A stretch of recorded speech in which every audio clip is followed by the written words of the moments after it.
Welcome back to Breaking Through with me, Kristen Rao Finkbeiner, powered by Moms Rising. We have with us today a nation-lifting, country-shaping superhero, Fatima Goss Graves of the National Women's Law Center. Welcome, Fatima.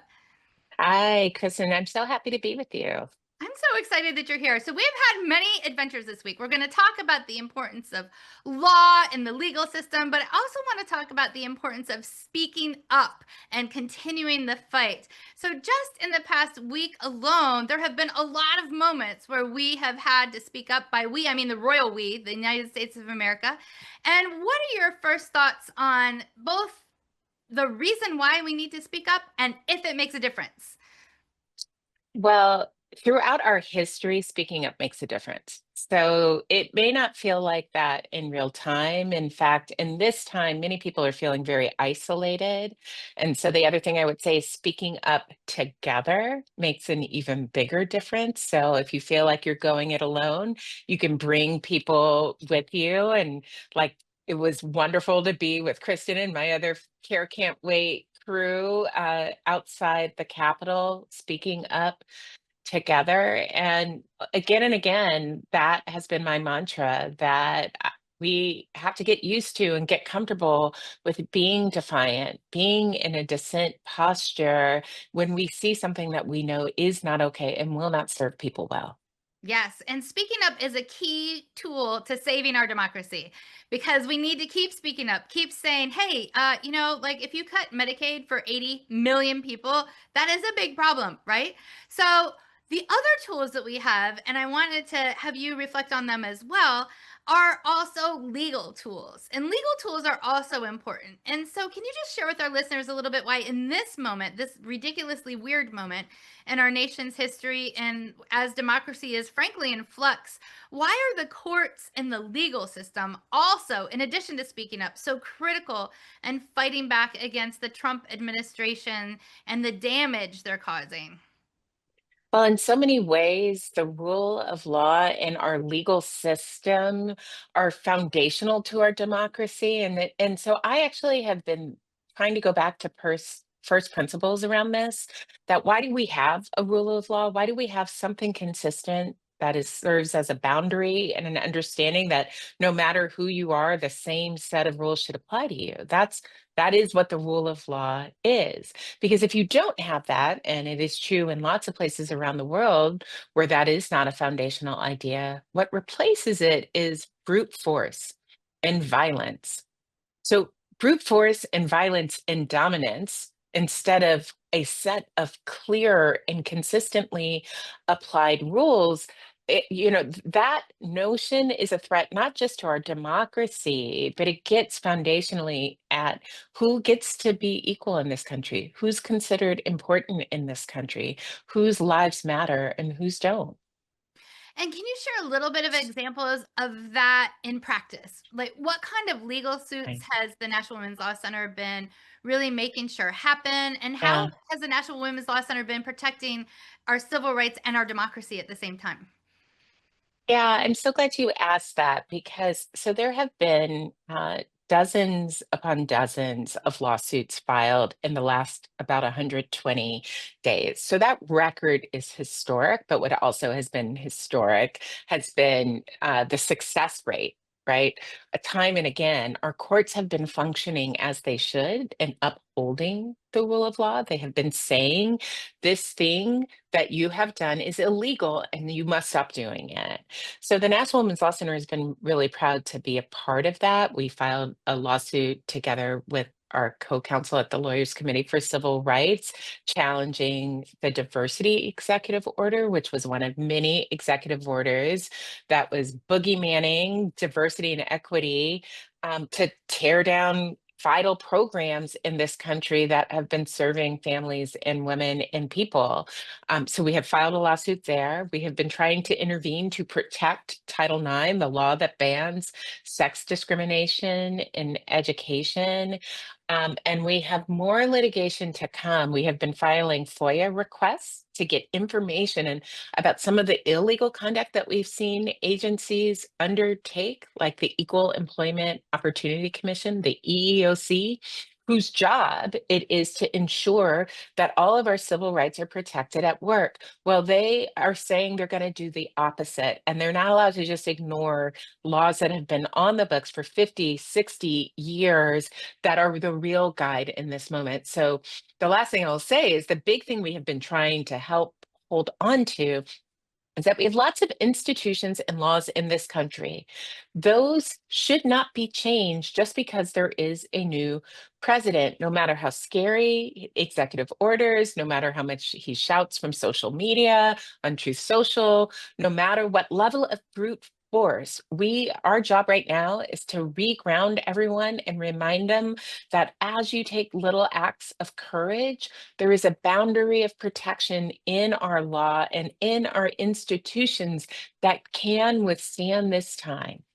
And legally, people often need to be reminded that there is a separation between the executive branch, Congress, the legislative branch, and the judiciary branch. And can you just Yeah. share a little bit about that? Because we have a president right now who I like to call the malignant Cheeto, who is trying to say, oh, I get to control all of those branches. The answer is no. But can you share a little bit of the background legally on that?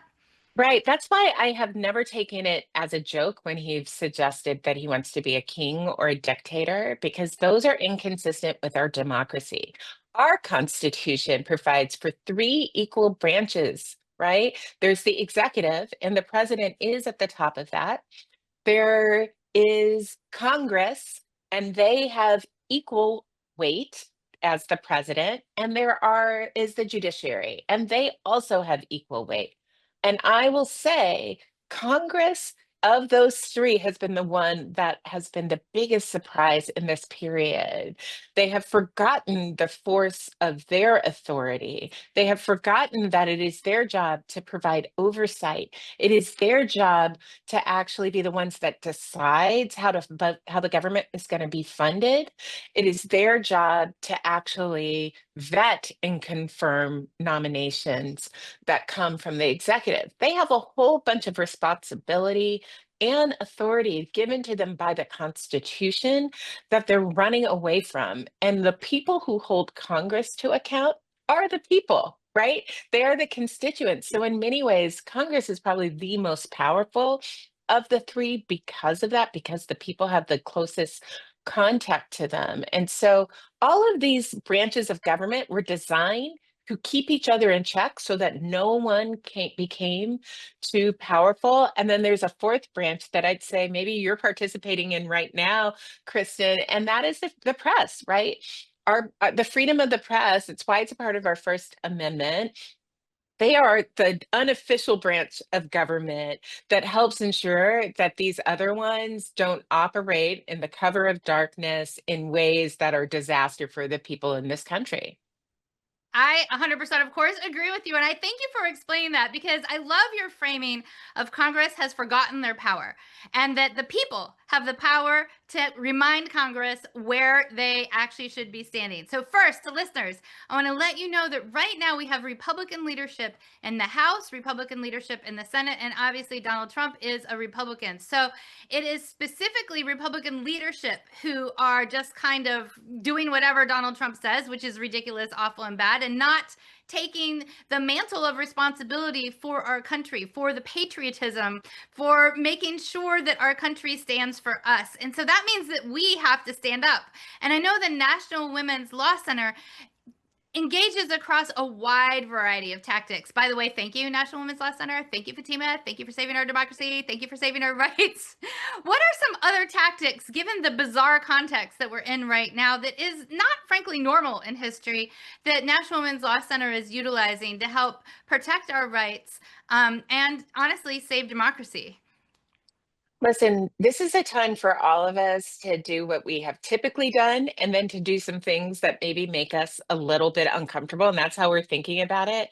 We're taking on litigation that isn't even in the lane that we have historically done. We aren't the people who would have, sought to protect grant funding or tried to figure out how a whole agency doesn't fall apart. But now those are the types of things that we are thinking about. We're thinking about how we talk to people and bring them with us in different ways. You know, that our team has been out there with a campaign that's really getting straight to the point to help people understand that honestly, billionaires are robbing us right now. That is what's happening. We haven't put it in as pretty language. We figured we might as well get to the point. And so you may see posters out there and stuff on the internet that makes that point. But we always are also foundationally back to our roots. At this organization, we one of our superpowers is that we have facts, we have law, and we have a lot of experts that can bring them to bear. So our team is working around the clock to make sure that people understand what is in that big ugly bill, what is at stake for them, so that people understand what is it that Doge has been doing and how does that impact women in around this country, and so that people understand every time they try to scapegoat, whether it is trans folks or diversity and equity policies or immigrants, they have a real agenda in mind. And we're trying to help you not get distracted from it. And instead, here is the invitation to join with us in this fight. We want it to be all of us working together because we think there is a quiet majority that is ready for action and everyone needs to get in motion. I again 100,000% agree. How can people get involved with the National Women's Law Center? I want to make sure everybody gets involved, stays involved, follows, does what you tell them to do because we really need a moment, as you said, for us all to come together. What can people do? Well, the first way is to go to our website, which is old school, but if you do, you can easily sign up on our list and become a part of our community that way. That's NWLC.org. And that website will give you a wide range of ways to get involved and ways for you to take action with us. But I also hope you will follow us on social, that you'll follow us on Instagram and Facebook and Blue Sky and X. And TikTok, we're in all of the places. I'm in a few of those places. I'm not in as many of them individually. You're welcome to follow me. But really, the National Women's Law Center, you can follow them on every one of those social channels too. And that'll tell you when and how to engage with us. And speaking of engagement, we have 1 minute left. What should everybody be doing this week, next week, and the week after? This week, next week, and the week after is 100% about this big, ugly, hairy bill that is now going from the House to the Senate. It is not too late to get engaged. It is not too late to make your voice heard. It's not too late to tell your story. It's not too late to bring all of your sisters with you to say we deserve better in our community. We deserve for our children to have what they need. We deserve to have health care. We deserve to ensure that no one goes hungry, and we're going to fight for it. That's what people need to hear this week, next week, and the week after. And I hope you will join us in doing that. So call your US senators. You have two of them and say vote no on the terrible, awful, very bad bill. They'll know what you're talking about. You don't even need to know a bill name. Everybody knows it's a bad bill, even Republicans who are proposing it. So just tell your senators vote no on the bad budget bill. And, call them maybe once a week, maybe twice a week. Even calling 3 times a week would be helpful. Thank you so much for being on with us. Fatima Goss Graves, National Women's Law Center. Thank you. Thanks so much.